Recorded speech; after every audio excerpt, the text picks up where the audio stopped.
नायर जी, थोड़ा लेट से आ रहा हूं आपके पास, लेकिन जो स्थिति है, वीएचपी का स्टैंड हम जानते हैं, वो तमाम बातों को लेकर के किस तरीके से कई धार्मिक स्थलों को लेकर के भी लड़ाई लड़ रही है, हिंदुत्व की लड़ाई लड़ रही है, हम सब जानते हैं। लेकिन अगर मुसलमानों के दिल में एक बात निकल करके सामने आ रही है, उनकी संस्था की तरफ से कुछ रिएक्शंस आ रहे हैं, उसको वीएचपी कैसे देख रही है? क्योंकि बात आप राष्ट्रवाद की भी करते हैं, साथ जोड़ने की भी करते हैं। ऐसा कोई नहीं है आपका प्रवक्ता जो यह कहता हो कि दोनों अलग रास्ते पे जाने चाहिए और हिंदू मुसलमान मिलकर के नहीं रहने चाहिए। बिल्कुल सही कहा, हम ऐसा कभी नहीं कहते हैं, क्योंकि राष्ट्र हम एक विश्वव्यापी संगठन है और हम जानते हैं कि राष्ट्र परिपूर्ण तरीके से तभी हो सकता है जब इस देश का हर एक बाशिंदा, हर एक नागरिक संपन्न हो और खुशहाल हो। हमारा ये पूर्ण रूप से ये मानना है। हम वसुदेव कुटुंबकम की बात करते हैं, हम लोका समस्ता सुखिनम भवन्तु की बात करते हैं। परंतु यहाँ पे मैं अपने वक्तव्य की शुरुआत में एक राजीव रंजन जी की बात से कहूंगा। उन्होंने 3 बातें महत्वपूर्ण कही, जैसे कहा कि नरसिम्हानंद जी और धर्म सभा के बारे में। तब उन्होंने ये बात नहीं की कि अकबरुद्दीन ओवैसी ने जिस प्रकार की तकरीरें की, जिस प्रकार से देवी देवताओं को गालियां दी, जिस प्रकार से 15 मिनट पुलिस हटाने की बात की और कोर्ट ने उनको बरी भी कर दिया। दूसरी ओर बकरी चोरी, भैंस चोरी, किताब चोरी की बात की, पर यह सब अगर उनको सजा भी हुई तो भारत की न्याय प्रणाली ने दिया। तीसरी बात, एक बीजेपी की महिला प्रवक्ता ने परसों इफ्स एंड बट्स में कुछ बातें की, तो उनको रेप थ्रेटनिंग और उनको जान से सर तन से जुड़ा की बात की। तो एक तरफा जो राजीव रंजन जी हमेशा अर्ली मॉर्निंग नेगेटिव मोनोलॉग बनाते हैं, उन्होंने आज भी वो जारी रखा है। नहीं, लेकिन श्रीराज जी, एक छोटा सा मेरे से आपसे एक सवाल भी है कि ठीक है आप ये बात कह रहे हैं, लेकिन हो भी तो यही रहा है ना कि ये डिवाइड एंड रूल वाली तो स्थिति है। आप एक तरफ से बांट दीजिए, दूसरी तरफ भी बढ़ गए। अब तो एक दूसरे के खिलाफ ही बात हो रही है, तोड़ने की ही तो बात हो रही है। जोड़ने वाली बात कौन कर रहा है? सुनिए, हम तो जोड़ने कौन नकार रहा है कि कौन नकार रहा है कि अगर अल्पसंख्यक कुछ अपना दर्द महसूस कर रहा है तो बहुसंख्यकों के पास कोई अपना पॉइंट नहीं है या फिर कुछ मुद्दे नहीं है। लेकिन बात यह ना कि साथ आकर के उन्हें सुलझाने की बात नहीं हो रही है। हर कोई अपनी अपनी अपनी डफली अपना रागी अपना रहा है और तोड़ने की बात ज्यादा हो रही, जोड़ने की कम हो रही है। देखिए, मैं मौलाना मदनी की बात करूंगा। आपने उनके तकरीर की बात की, उन्होंने जिस प्रकार से बात की, अभी अभी राजीव रंजन ने कहा कि 3000 उलेमा उनके इस संगठन से जुड़े हुए हैं। ये सब हैं अपने कौम के नेता, ये कम्युनिटी लीडर्स हैं। ये वापस अपने देश भर में जहां जहां जिन जिन मस्जिदों को रिप्रेजेंट करेंगे वहां जाएंगे। इस प्रकार की नेगेटिव बातें, सिलेक्टिव बातें, विक्टिम क्राइम की बातें अपने अपने लोगों के, अपने अपने मस्जिदों में आने वाले लोगों के जहन में डालेंगे, फिर जहर घोलेंगे। मैं अगर श्रीराज जी ये कहा जाए कि भाई आग का जवाब पानी से दो, आग का जवाब आग से मत दो, रिएक्ट मत करो, शांति बहाल रखो, अगर आपको दबाया जा रहा है तो आप सड़कों पर मत आओ, तो वो ठीक नहीं है। आप मेरी बात सुनिए। देखिए, मौलाना साहब एक कम्युनिटी लीडर है, उनकी जवाबदारी क्या है? ये सारे लोग तकरीरें करते हैं कि मुस्लिम समाज में गुर्बत है, मुस्लिम है, मुफलिसी है, उसमें स्कूल ड्रॉप आउट्स है, अंडर ग्रेजुएट्स है, माल न्यूट्रिशन है, बेरोजगारी है, अशिक्षा है। ये सारी चीजों को, इस सारे महत्वपूर्ण विषयों को एड्रेस करने के बजाय बार बार मेजोरिटेरियन, जो एक शांत हिंदू, इस विश्व का बड़ी अच्छी बात कह दी आप श्रीराज भाई, आपने श्रीराज भाई बड़ी अच्छी बात कह दी। लेकिन मैं ये कह रहा हूं, आपका भी एक तरीके से पूर्ण रूप से शांति पे, अब मेरे पूरी तो करने दीजिए। अच्छा, ठीक है, नहीं, आपकी आवाज कट गई थी, आपकी आवाज कट गई थी, म्यूट हो गया था, इसलिए मैंने आपकी बात रखी। हाँ, बोलिए। हाँ जी, तो हिंदू समाज पूर्ण रूप से शांति प्रिय समाज है। हिंदू समाज सबको समावेश करके रहने वाला समाज है। हिंदू समाज सबको समान मौका देने वाला समाज है। आज भी आज की सरकार में सबसे ज्यादा बेनिफिशियरीज जो है मुस्लिम समाज है, चाहे वो गैस हो, आवास हो, नहीं, लेकिन श्रीराज भाई सभी तरह से मैं अभी जो आपने बात कही बड़ी अच्छी बात कह दी कि मूल मुद्दों पर बात क्यों नहीं कर रहे हैं। लेकिन वीएचपी, आप जानते हैं वीएचपी संगठन क्या है, किस तरीके का वो काम करता है, राष्ट्रवाद की बातें करते हैं आप लोग, कितनी लड़ाई लड़ रहे हैं, सब कुछ तो हम जान रहे हैं। लेकिन वीएचपी इन मुद्दों पर कितनी बात कर देती है?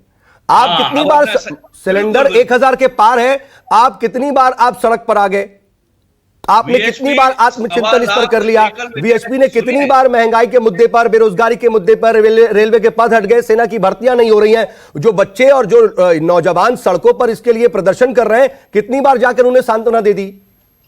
विश्व हिंदू बात तो वही है कि आप भी वही कर रहे हैं। भारत में सुनिए, विश्व हिंदू परिषद पूरे भारत और नेपाल में 1.25 लाख से ज्यादा एकल विद्यालय चलाता है, अनेकों स्कूल कॉलेज चलाता है, अनेकों अनाथालय चलाता है, अनेकों छात्रावास चलाता है, अनेकों वोकेशनल इससे कौन नकार रहा है? चलाता है। नहीं, इससे कोई नकार नहीं रहा है। मैं इसीलिए देखिए बार बार उसका जिक्र भी करते हुए पूछ रहा हूं। मुद्दे उठाना और आप जो काम करते हैं वो दोनों अलग बात हो गई। ऐसे तो देवबंद में जमीयत भी कह सकता है कि देवबंद में उलेमा हम तैयार करते हैं और तमाम बातें वो करते, वो सामाजिक सरोकार की बातें वो भी कर रहे हैं। लेकिन फिर आप अगर उठा रहे हैं सवाल कि वो इन मुद्दों पर बात नहीं कर रहे, तो वो फिर तो आप भी नहीं कर रहे ना। देखिए, इनकी प्रॉब्लम है, इनके यहाँ गुर्बत है और मुफलिसी है, यही लोग कहते हैं और उसको एड्रेस ये नहीं करते हैं। मतलब हिंदू समाज की कोई समस्याएं नहीं है, धार्मिक समस्याओं के अलावा कोई समस्या नहीं है उनकी।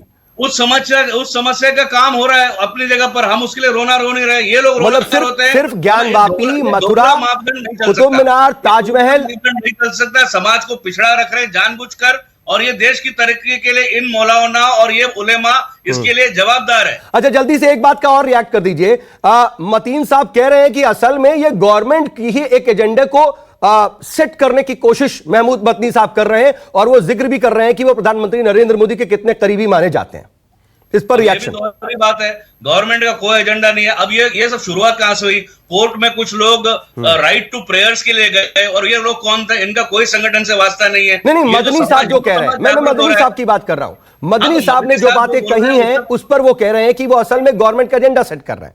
बिल्कुल गलत। मदनी साहब, गवर्नमेंट अपना काम कर रही है, सबका साथ सबका विश्वास सबका साथ के इस एजेंडे से काम कर रही है, और सबसे ज्यादा बेनिफिशियरी जो है, सरकारी जो भी लाभ आए हैं वो लाभार्थी सबसे ज्यादा मुस्लिम समाज है।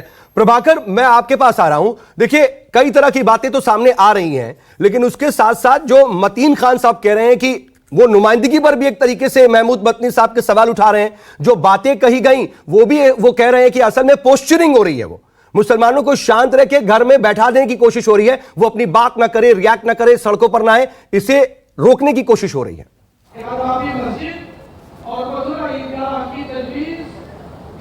सऊद, यही दिक्कत है। चर्चा इस पर होनी चाहिए कि मदनी ने जो बात कही वो सही है या गलत।